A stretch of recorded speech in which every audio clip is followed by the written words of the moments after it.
What's going on, guys? My name is Nick. Welcome to Olson Auto, and today we are going to be doing a passenger side axle on my 2005 Honda Accord. So the main reason I'm doing an axle is this vehicle shakes around 10 to 20 miles an hour. Some other signs of a bad axle could be leaking oil. It's broken up near the CV boot. It'll be leaking oil. You could also hear a clicking, a clunking noise, or sometimes it might not even drive efficiently. You'll be able to notice it being a little sluggish. So this one makes a lot of noises and it shakes a little. I'm not sure if it's the driver's side or the passenger side, but right now we're just going to be replacing the passenger side because my driver's side hasn't come in yet. So we got the air gun out. I'm going to give you a basic list of tools you're going to need, but it's a pretty straightforward process. You just have to take off the lower ball joint, take off some other suspension bits, move it to the side, take off the axle nut, and then take out the axle. So let's get to it. Alright, so before I get into this video, I want to ask that if you like tutorials, you like working on cars and motorcycles, you go ahead and hit that subscribe button so you can be notified whenever I post. Hit that notification bell. If you have any questions about this video or working on your car, anything like that, be sure to comment them down below. You can follow all my social media to know when I post as well. All those links are in the description. But let's get into the video.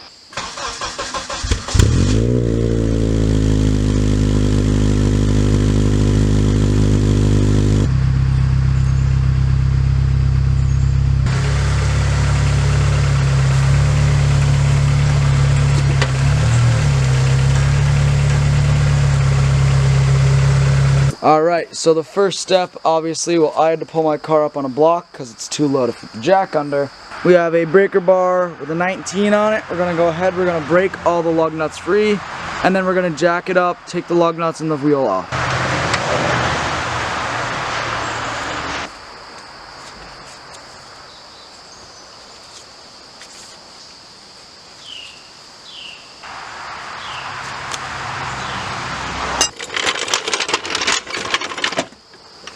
Are you kidding me?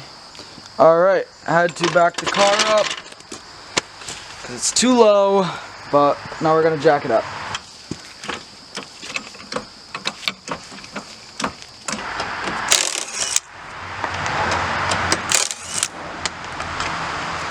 Come on. I'm not good at this. Time. First thing we're going to take off is this tie rod. This is a new tie rod, so it should come right off. This is a cotter pin in the bottom, and then you're going to break the nut free, and then you're going to hammer the hammer point, and it should pop out. And then we're going to do the same with the upper ball joint, and then there's a horseshoe bolt down in the bottom of the shock. We're going to take all that off, but let's go ahead and go for the tie rod. First, like I said, we're going to remove this cotter pin. Just take it out, get some needle nose, and it should pull out. And there's your old cotter pin. Looks like it's a 17, and we're going to pop that free.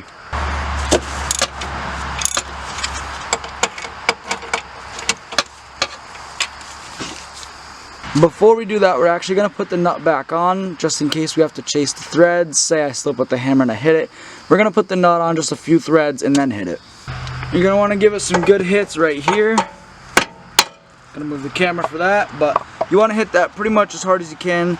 Just this little metal piece that sticks out. If you hit anything else, you're gonna damage the tie rod or the threads.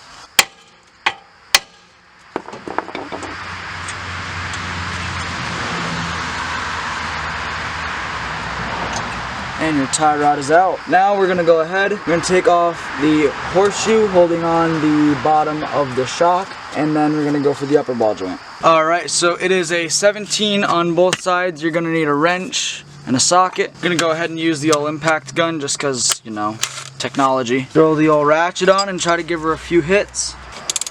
Okay, I'd say struggle, but it just came right out, so not really much of a struggle. And now that is a big through nut. We're gonna go ahead, put the nut back on, tap it with a hammer, just again so we don't mess up the threads. It'll bottom out. Now it's loose. Take that out. Alright, so we got a punch. Just gonna tap, tap, tap, tap, tap, tap, tap. There you go. And this is what it looks like. Now again, mine's covered in anti-seize because I was just in here and I saved myself the time because I don't feel like having my stuff rust. So got that, gonna put it back together with our nut because we obviously don't want to lose either of those. That'd be a very bad time. And now let's pop the upper ball joint off. Upper ball joint is pretty similar to the tie rod. Gonna move the cotter pin out of the way. Try to pull it, comes right out. It looks like this whole car is held together by 17s. Interesting how it's rounded like that, huh? Alright, got it loose. So, again, it's another castle nut. You can't really see it, it's not in focus. So, unless this is just going to come out, which it's not, I'm going to go ahead and put that back on a little bit. Find our hammer.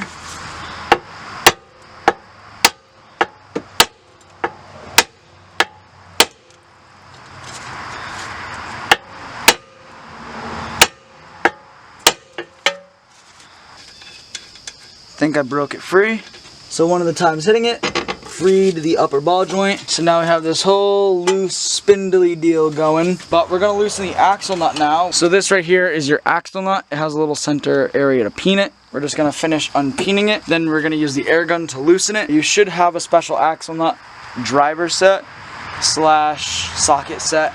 I want to say this is a 32. I'll have to double check that. But we're going to use the air gun. If you don't have an air, an electric impact might work. If you don't have an electric impact either and you only have hand tools, what you're going to do is you're going to get your axle nut socket. You're going to put it on the end of a breaker bar, and before you even take the wheel off, you're going to have to break this free. Because our only hope right now of getting this off is using air to just shock it. If you don't have air or an impact, you're going to break it free before you even take the wheel off the car. Or you're going to take the wheel off the car, punch out your center cap, put the wheel back on, lower it. Alright, so we have our air gun right here. Now we also have our front wheel drive lock nut axle set. We're just going to pop this open. And then inside, I want to say it's this one. That looks like it. So this one is a 32mm on this axle nut. Gonna go ahead and hope she loosens herself. Butter. Luckily the new kit came with a new axle nut, but we're gonna try and pop that axle out now. Alright, so you'll notice your axle has a little hole right here. That's actually so you can put a punch in, get a hammer, and knock your axle through. Bottom's out right there.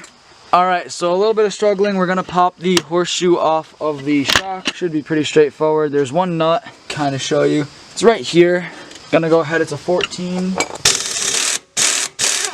Take that nut right out to get this lower horseshoe off. Middle horseshoe is out. Again, that's the bolt we just removed, right up top. The axle should just come right out. Yep. Okay, so remove that horseshoe first, guys. Don't wrestle with it like I did. But now we got the axle out. We should be able to just pull it out up front with a pry bar. We're gonna push off the transmission. There are proper, it's like a fork almost, but that's stupid. It's literally doing the exact same thing. So, gonna go under the car now and pry it off. Alright, so this is the old axle, and as you can see right there is where it goes into the transmission. What you're gonna do is in between the transmission and the axle, you're going to put a pry bar, give it a few little boonks, and try to knock it out. So I got a little pry bar right in between here and on the other one on the transmission. And you don't really want to like pry it, you want to give it like a pop. You want to just tap the bar and it should pop right out. It shouldn't need much force at all. You want to make sure you have this little C-clip with you because that's what hooks into the tranny. It's really all that's holding you in. But this is the old crusty rusty one. This is the nice shiny new one. This one doesn't seem like it was bad. Again, I bought both axles, driver and passenger. It is the exact same process for the driver. There's absolutely nothing different about it. So the only difference is obviously this one's longer. The driver side is a bit shorter, so it's actually a bit easier. So this video is universal for both driver and passenger. So we're gonna go ahead, we're gonna grease this up, and then we're going to shove it back into the transmission. Shouldn't take too much force to put that in. It should glide right in. You want to make sure this joint is connected and that joint's connected, and then put it in the spindle, put the horseshoe back on, and button it all back up. Alright, so here is our new axle. Probably should have gone in from up here. over the control arm, through this, right behind your oil pan. Alright, so the fresh axle, trying to follow it. As you can see, it's butted right up to the transmission. And the trick for that, was, it kind of helps if you have two people. You can do it on your own. Line it up in there and then get a rubber mallet and just lightly tap on this end. You can put the nut on as if you think you're going to miss and mess up the threads, but a mallet won't. Gonna hold it up and you're just gonna tap it until it sounds like it bottomed out and it sounds like metal on metal. It'll go like thud, thud, thud, and then ting, ting, ting. So when it makes the ting, you know you're good. So we're gonna go ahead, we're gonna try to wrestle this end back into here. Gonna grease up these splines. Alright guys, so to get the new axle on, you're gonna unbolt these two 10s. And I wanna say it's a 10 up here on the other side of the spindle. You're going to take off just the brake line bracket and this wire bracket so you can bend it out of the way a bit more since the new axle is still pretty fresh and stiff. Get you a better view. Taking off these two bolts, which should free up your brake line. And then there's one bolt up there holding this wire bracket on. Take those 3 bolts off and then it should be a little bit more free to get this axle in. Alright. So, axle is technically on. Now we're just going to clean it up. I got a bunch of extra grease everywhere. And then I'm going to show you which order to put the bolts back in. So what I'm going to do is I'm just going to work exactly backwards. I'm going to bolt these two up in the wire. Again, just grab your 10mm. And then of course you want to get the bracket on the other side. Alright, with that all secure, you also saw me put the upper ball joint back in.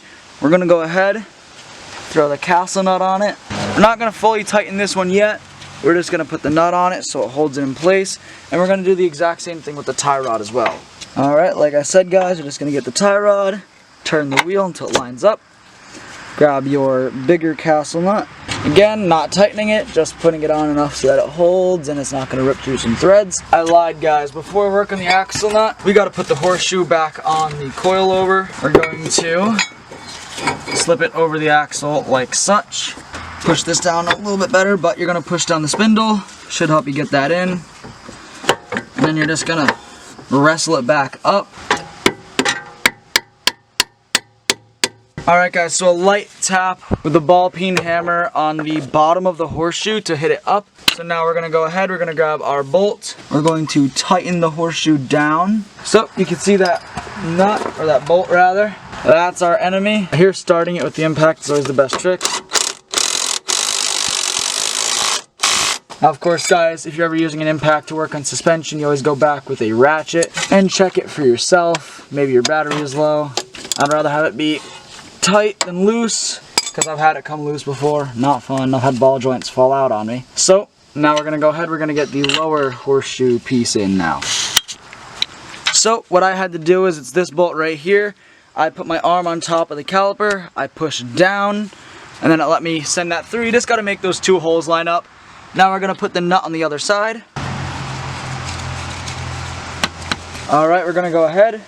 Going to grab a ratchet with a 17mm socket and a 17mm wrench. Going to hold the wrench still on one side and tighten the other.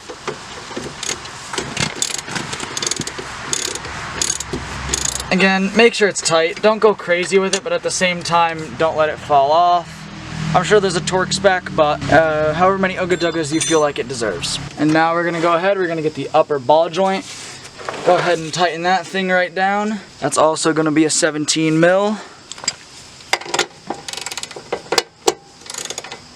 Now you're going to want to get a cotter pin, and I may have screwed myself. I have to go a little tighter. Alright, you want to make sure the hole lines up so you can stick a cotter pin through it. I'm going to go grab some cotter pins for that. So now the trick with cotter pins, you want to get the one that's the biggest that fits. So I believe that's going to be this one. Going to stick it through. Going to grab some needle nose, because then you can start bending it and pulling it through. And of course, the point of the cotter pin, got to make sure you bend these pieces out. Alright, so this is your tie rod. Now of course, like I said, you already put that nut on. It's going to be another 17. Stick the cotter pin in. And then of course, spread it out. Okay, so now your tie rod is tight, the upper ball joint is tight, your shock should be tight here and on the lower base. So now all that's left is the axle nut. Alright, so now for the axle nut, obviously put the nut on and tighten it by hand, so you can't tighten it no more. And now this is one that I would recommend following a torque spec for. It's a pretty important nut, and if you don't follow it to a torque spec, it could actually be the reason you may have a noise. So we're gonna go look up the torque spec for this nut. So here we have a standard click type torque wrench. So this axle nut on the automatic transmission is calling for 134 foot-pounds of torque, and on the manual is 181 foot-pounds of torque. So we're just gonna set this to 134. Alright guys, if you heard that click, that was 134 foot-pounds. Now we gotta peen the axle nut, which is literally my least favorite thing in the world. Alright, so the idea with peening the axle nut is that you have this little indent in the axle, and basically the nut has a thin metal wall. You're just gonna put a punch on and hammer the metal wall in. So now you're gonna do a quick bolt check, make sure you tightened everything, throw your wheel back on, and take it for a test ride. Now with the wheel on, 80 foot-pounds on all the lugs. Again, I don't usually torque them to spec, but I had the torque bar out, so I figured I would check. I just used the breaker bar and I did what I normally do, and it was perfect. So yeah, don't stand on your breaker bar when you're tightening them.